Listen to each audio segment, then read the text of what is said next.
Gelen mesela var ya, arkada ne yapacak? Şahsı destekleyecek. Yani kazıda çalışırken ne yaparsın? Dalabilirsin değil mi? Düşme ihtimali vardır yani. Yine bu arkadaki adam ne yapacak?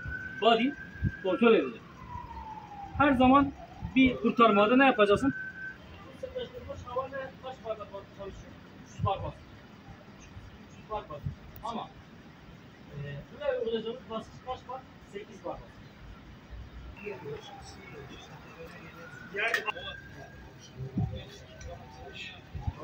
Bundan zorundaysak üzerine herhangi bir malzeme koyarak ne yapmamız?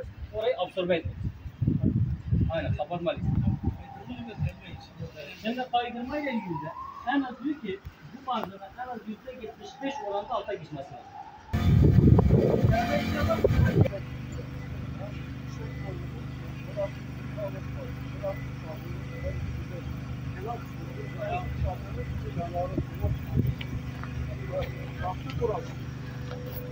Ortayı o harcalar getiriyor.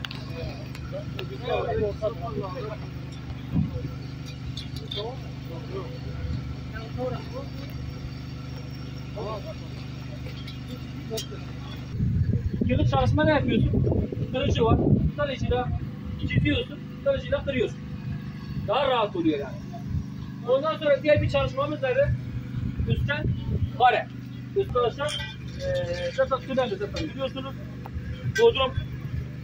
Bodrum katlarına mesela girerek alttan giriş yapıyoruz. Aynen. Deprem olmuş, şimdi alt parça bir depremle kontrol yapıyoruz. Biraz parça şey yapar. Dışarıdan bakarız. Bir çarpı atarsın mesela. Onlarla tamam mı? Biraz yasaklıyor. Şey girmeyecek mesela. Bizim ekipler oraya girmeyecek. Arama ekibi. Zaman geçirmesin arama ekibi. Yallah. Arama 5 kişi değil mi? Dağılıyoruz değil mi? Tamam. Arama yapacaksın. Gözde. Gözde. Arama yapacaksın. Bir şey bulsanız hemen kurtarma ekibine haber verin. Dinleyin her taraftan. O seslendi abi siz de dinleyin. Tabii de işte dinleyin. Başka bir yerde de var. Başkalarda dinleyin. Kulaklarına yapın. Sesini duyan var mı? Bu sefer buradan kırıyorsun, buraya kadar. Önce yine böyle kırıyorsun. Var oluşuyor. Tamam mı? Tabii yani. Ondan sonra ne çıkarsın?